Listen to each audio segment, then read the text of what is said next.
Welcome sa Durs 2.0. Fresh at nagbabagang happenings bang hanap mo? Mga padabarkads man yan o mga trending topics? Pwes, sagutin natin yan. Kaya naman isubscribe nyo na ang ating channel para sa mga nagbabagang balita everyday. So ayun, welcome back again sa ating YouTube channel mga kadabarkads. And for today's video, ang pag-uusapan natin ay tungkol sa mga pangyayari sa loob at sa labas ng Itbulaga, particularly etong issue na pinupukol po kay Bossing Vic Soto dahil dyan sa pelikulang binabalak ng isang direktor na si Daryl Yap. Matapos pong ilabas ng News 5 ang balitang pagsasampa po ng reklamo laban dito kay Direk Daryl Yap, matapang pa na nirepost ni Direk Daryl Yap ang tungkol dito. So talagang palaban po siya, 'di ba?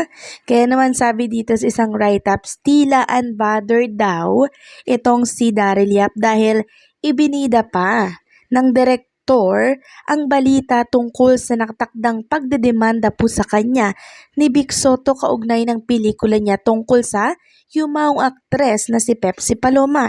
Sa kanyang Facebook account ngayong kahapon, ibinahagi po ni Direk Daryl Yap ang balita ng News 5 na paghahain ni Soto ng reklamo kaugnay ng pelikulang The Rapist o Pepsi Paloma. Naging kontrobersyal ang pelikula nang ilabas ang trailer kamakailan kung saan kinaladkad ang pangalan ni Soto. So doon pa lang po mga kadabarkads, nag-name drop na po sa teaser pa lang. Kaya sino po ang hindi alma dito? Ayon sa ulat ng News 5, ihahain ang kaso sa Muntinlupa City Regional Trial Court ngayong araw. Samantalang bago pa man ang balitang demandahan, nauna nang nag-post ang direktor noong Enero 6 na hindi raw sa sure kung hihingi ng paumanhin kay Soto. Sabi niya pa nga noon, 'di ba, about Sir Vic Soto, I'm not sure whether to offer an apology for him name being mentioned in the film. The truth, after all, is unapologetic. Yan po ang giit ni Daryl Yap. Sabi niya pa nga doon, as a public figure daw, tied to a public story, I believe there's an understanding that story like this will inevitably resurface. My role as a filmmaker is not to pass judgment or provoke. It's to tell the story as it happened with honesty and respect for the pack. So parang gusto niyang sabihin dito mga kadabarkads na dapat si Bossing Vic Soto pa ang umunawa sa kanya at wag mo nang i-judge yung gawa niya as a filmmaker. Samantalang binahagi po ni Daryl Yap ang tungkol sa media advisory na natanggap niya po. Hindi po siya yung nagpapatawag ng pa-press con. Siya po ang nakatanggap. Sabi nga dito, media advisory requesting for media coverage. What? Vic Soto will file a case against the maker of Pepsi Paloma trailer when January 9, Thursday, 10 a.m., where Muntinlupa City RTC. And nag-react dito si Lolito Go. No, sabi niya, napansin ko lang sa media advisory against daw sa maker of the Pepsi Paloma trailer. So hindi na antaying maipalabas ang movie. They will zero in on the trailer alone. Can you really judge a movie based on its parts? So andun na nga po andun na po yun. 'Di ba? Nag-name drop nga po doon sa trailer pa lang. Kung hindi sana nag-name drop, 'di ba? Wala pong isasampang reklamo sa kanya. At eto pa yung post ni Daryl Yap, talagang palaban po siya.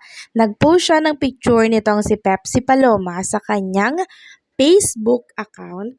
Tapos meron itong caption na victim. Biktima daw po itong si Pepsi. Talagang palaban po siya at hindi niya urungan si Bossing Vic Soto, unbothered. Samantalang sabi po ng isang abogado dito, no mga ka-dabarkads, aside sa cyber libel, maliban po sa cyber libel, dapat daw ay may prayer or request then si Bossing Vic Soto sa judge na ipa-TRO or injunction po itong trope. Kaya daw po pala ang acronym ng movie is trope dahil ipapa-TRO. You can't spell trope without TRO.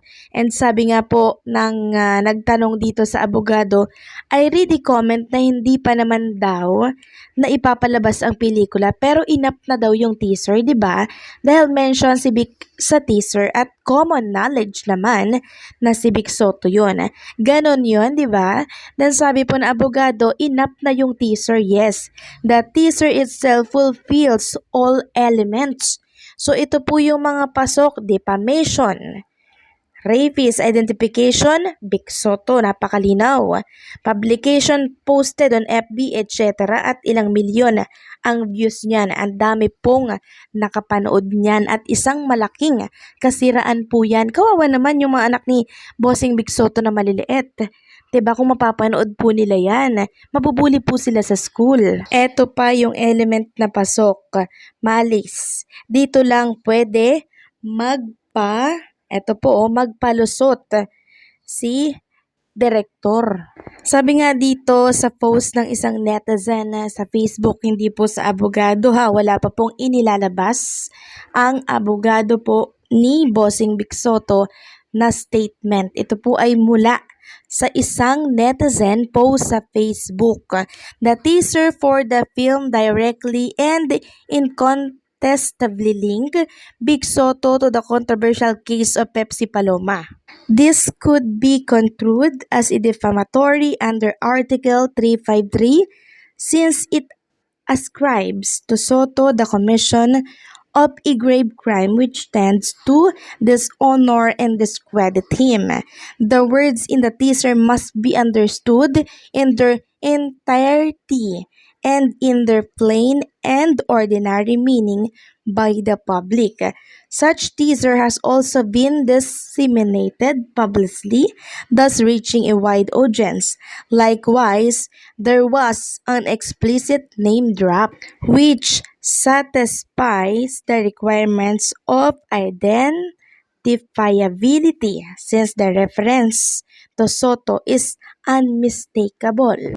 Further malice can be inferred if it is proven that Yap made the teaser without a justifiable motive and with the intention to harm Soto's reputation. Even if the allegation were true, the lack of good intention or justifiable motive may still indicate malice. Given this element, the teaser's content may potentially meet the criteria for libel. So, pwede po pala itong ipa-TRO or injunction, no? So, sana mag-request si Bossing Vic Soto nito sa judge.